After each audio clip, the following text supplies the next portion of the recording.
নমস্কার, আমি সুচন্দ্রা মুখার্জি। প্রতিদিনের মতন বিকাশ টক শো এর অনুষ্ঠানে আপনাদের সঙ্গে কথা বলতে এসেছি। বিকাশ টক শো এর অনুষ্ঠানের মাধ্যমে আমরা চেষ্টা করছি সমাজের বিভিন্ন স্তরের বিভিন্ন মানুষের সাথে আপনাদের প্রতিনিয়ত পরিচয় ঘটাতে, তাদের জীবনের যে পজিটিভ বার্তা তা আপনাদের মধ্যে ছড়িয়ে দিতে। আমাদের এই যে পজিটিভ বার্তার টক শো, আমাদের এই চিন্তাধারা ডক্টর মলয়পীঠ স্যারের একটি উদ্ভাবনী সৃষ্টি বলতে পারেন। উনি ভেবেছেন যে সকলের মধ্যে পজিটিভ বার্তাকে ছড়িয়ে দিতে হবে। সমাজ বড়ই নেতিবাচক চিন্তার মধ্যে আবদ্ধ, বিশেষত যারা বাচ্চারা, তারা ছোট থেকেই নেগেটিভ কথা, তুই পারবি না, তুই দেখিসনি, তুই জানিস না, না শব্দটা শুনতে শুনতেই তারা বড় হচ্ছে। তাদেরকে এবং যুবক সমাজকে পজিটিভিটির মধ্যে আনতেই আমাদের এই উদ্যোগ। আমরা বিভিন্ন মানুষকে আমাদের সঙ্গে পেয়েছি যারা সমাজের জন্য কিছু করতে চাইছেন, পজিটিভ ভাইব ছড়িয়ে দিতে চাইছেন। সেই সমস্ত মানুষকে আমরা আমাদের এই বিকাশ টক শো এর অনুষ্ঠানে স্বাগত জানাচ্ছি। আপনারা সরাসরি শান্তিনিকেতন মেডিকেল কলেজ এবং হসপিটালে আসতে পারেন। এছাড়াও 6295890660 এই নাম্বারে যোগাযোগ করেও আপনারা এই টক শো এর অনুষ্ঠানে অংশগ্রহণ করতে পারেন। এবার আসবো আমাদের আজকে যিনি অতিথি অভিজিৎ সাহানার সাথে কথা বলতে। উনি সোশ্যাল ওয়ার্কার। সমাজের বিভিন্ন স্তরের মানুষকে নিয়ে ওনার কাজের ধরন, প্রকৃতি এই ইত্যাদি নিয়েই আমরা আজকে আলোচনা করব। সোশ্যাল ওয়ার্কারের হিসাবে উনি যেভাবে কাজ করেছেন, যে সমস্ত জিনিসে উনি অনুপ্রাণিত হয়েছেন এবং একজন যুবক হিসাবে এমন কিছু করতে চলেছেন, করে যাচ্ছেন কন্টিনিউয়াসলি, যাতে সমাজ কিন্তু পরিবর্তন হচ্ছে। প্রথমেই চলে আসবো স্যার আপনাকে, যে কথা আমাদের বলার আছে তাহলে যে পজিটিভ বার্তা আমরা যে অনুষ্ঠানটি করছি, এই অনুষ্ঠানের আপনি এসেছেন আজকের আমাদের সাথে বক্তব্য রাখতে। পুরো টিম আপনাকে স্বাগত জানায়। নমস্কার স্যার। নমস্কার। আপনি যখন প্রথম কাজ শুরু করলেন, আমি ব্যক্তিগত পরিচয়ে যে দিক দিয়ে শুরু করব আজকের অনুষ্ঠান, সেটা কিভাবে করলেন? মানে আপনার ছোট থেকে বড় হয়ে ওঠার গল্প আমাদের সঙ্গে বলুন, সেখান থেকেই শুরু করতে চাইছি। আমরা এক বহুত গরিব ফ্যামিলি থেকে এসেছি। তো আস্তে আস্তে এই জীবনের সঙ্গে যুদ্ধ করতে করতে একটা পর্যায়ে পড়েছি এবং গরিব দিকে দেখেছি যে ওরাও আমাদের মতনই অনেকটা সংগ্রামের মধ্যেই আছে। ওদের যে পড়াশোনার ধাঁচ, ওরা এখনো পর্যন্ত সেই উঁচু স্তরে পৌঁছাতে পারেনি। তো আমি চাইছি যে তাদেরকে আরও শিক্ষার দিক থেকে এগিয়ে যেতে, তাদেরকে একটু সাহায্য করতে। এই যে কাজ করছেন, আপনি যেটা বললেন যে আপনার যে ফ্যামিলি, যেহেতু নিজে আপনি একটা সংগ্রামের মধ্যে দিয়েই বড় হয়েছেন, তো প্রথমেই জানতে চাইবো যে সোশ্যাল ওয়ার্কের প্রতি আপনার আগ্রহ কিভাবে তৈরি হলো? সোশ্যাল ওয়ার্কের প্রতি আমার আগ্রহ এটাই যে ওদেরকে মানুষ করতে পারা আমার মধ্যে একটা বিশাল বড় একটা কাজ, এবং ওরা যাতে ভালোভাবে মানুষ হয়, ওরা যাতে উঁচু জায়গায় পৌঁছাতে পারে শিক্ষার দিক থেকে, সব দিক থেকেই। তো সেইটাই আমার চাওয়া, আশা।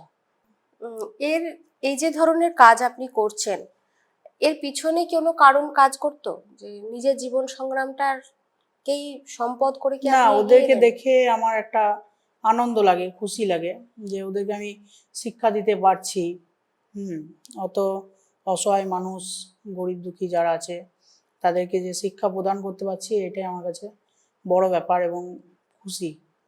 কোন জায়গা থেকে আপনি এই কাজটা করেন, বা কোনো কি রেজিস্ট্রেশন কিছু করিয়েছেন? না। আচ্ছা অভিজিৎ বাবু, এই যে এলাকায় আপনি কাজ করেন, এই এলাকাটা কোথায়? এলাকাটা হচ্ছে সিউড়ির থেকে 10 কিলোমিটার দূরে একটা ছোট্ট গ্রামে, কচুজোর নামক গ্রাম, সেখানে। সেখানে প্রথমে কিভাবে একত্রিত করলেন? যে সমস্ত বাচ্চাদেরকে আপনি পড়াচ্ছেন, তাদেরকে আপনি কিভাবে একত্রিত করলেন?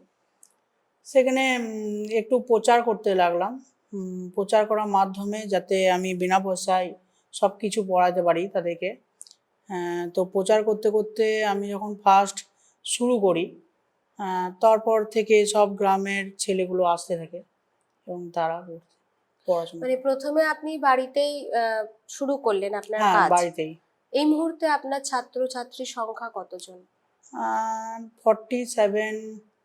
এতজন মানুষকে আপনি বাড়ি বাড়ি হুম, গিয়ে হুম, জোগাড় করেছিলেন, হুম, যাদেরকে আপনি বিনামূল্যেই পড়াচ্ছেন। হুম, আমরা শুনছি অভিজিৎ বাবুর গল্প, উনি আজকের সমাজ পরিবর্তনের জন্য একটা মোটিভেশন নিয়ে এসেছেন, কারণ উনি বিনামূল্যে বহু গরিব ছাত্রছাত্রী, দুস্থ ছেলে মেয়েদেরকে উনি একত্রিত করেছেন এবং চেষ্টা করছেন যাতে ওরা জীবনে নিজের পায়ে দাঁড়াতে পারে।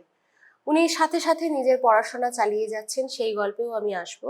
আমরা শুনছি যে আপনি বিভিন্ন জায়গা থেকে, মানে আপনার এলাকার দুস্থ মেধাবী হুম। ছাত্রছাত্রীদেরকে নিচ্ছেন। তো এই সিলেকশন প্রসিডিওরটা আপনি কিভাবে করছেন? সিলেকশন বলতে এখানে দেখছি এক এক একটি ব্যাচে মিনিমাম 30টা 40টা এইভাবে করতে করতে আমার তো বেশি দিন হয়নি, হুম। তো মোটামুটি 5-6 মাস হয়েছে এই কাজটার পিছনে করা।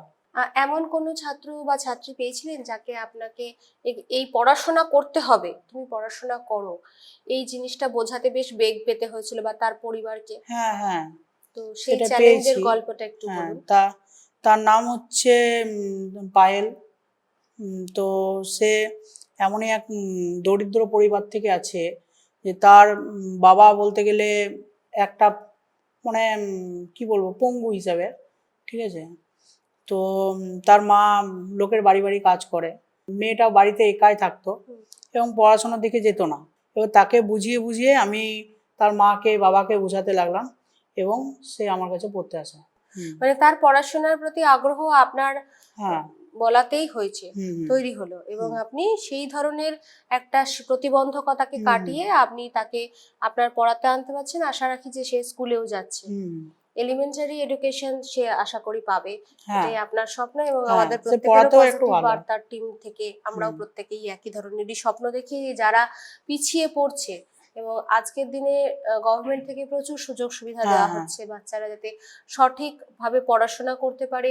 শুধু তাই নয়, পুষ্টির দিক থেকেও আমাদের ন্যাশনাল হেলথ প্রোগ্রাম পলিসির মধ্যে যে সমস্ত জিনিসকে ইনক্লুড করা হয়েছে যাতে তারা সঠিক খাদ্য, পুষ্টি ইত্যাদি পেয়ে বড় হয়, এবং এডুকেশনাল পলিসি এইভাবেই তৈরি করা হয়েছে যাতে তারা বেসিক এলিমেন্টারি এডুকেশন হুম, তারা যেন পায়। সেটাই সকলেরই আমাদের কাম্য, এবং কিছু মানুষ যারা সমাজ পরিবর্তনের স্বপ্ন দেখে, আপনাদের মতন কিছু মানুষ যারা এই কাজ করতে আমাদের হুম। সাহায্য করছে এবং সরকারের সাথে তারা এগিয়ে যাচ্ছে।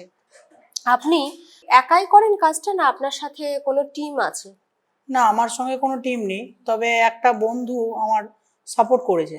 সেও নাকি পড়াতে চায় তাদেরকে। হ্যাঁ, তার নাম হচ্ছে ইন্দ্রনীল মুখার্জি। হুম। সেও এটার সঙ্গে যুক্ত থাকতে চাইছে, কিন্তু এখন এমন পরিস্থিতি হয়েছে সে একটা কাজের সঙ্গে যুক্ত, তাই সে আমার সঙ্গে হাত মেলাতে পারছে না এবং ছুটির টাইমে এসে সে কিন্তু পড়ায়। আচ্ছা, মানে আংশিকভাবে সে হ্যাঁ, হ্যাঁ, আপনাকে সাহায্য করে হুম, এবং আপনাকে সে অন্য পড়াশোনার কাজগুলোতে হ্যাঁ, হ্যাঁ, হেল্প করছে।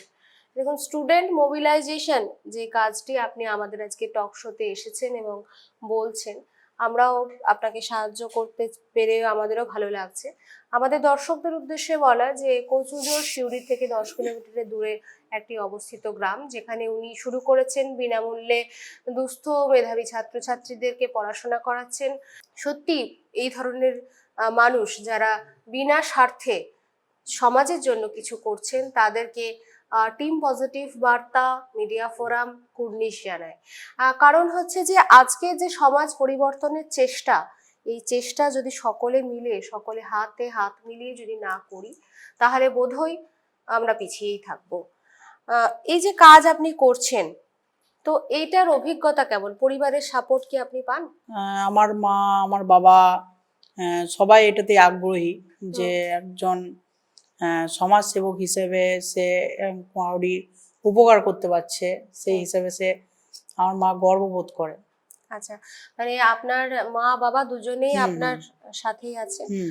আর কি কেউ আছে? আপনার বন্ধু, আপনার মা বাবা প্রত্যেকেই হ্যাঁ, আপনাকে সাপোর্ট গ্রামের করেছে? কিছু অভিজ্ঞ ব্যক্তিরাও সাপোর্ট করে।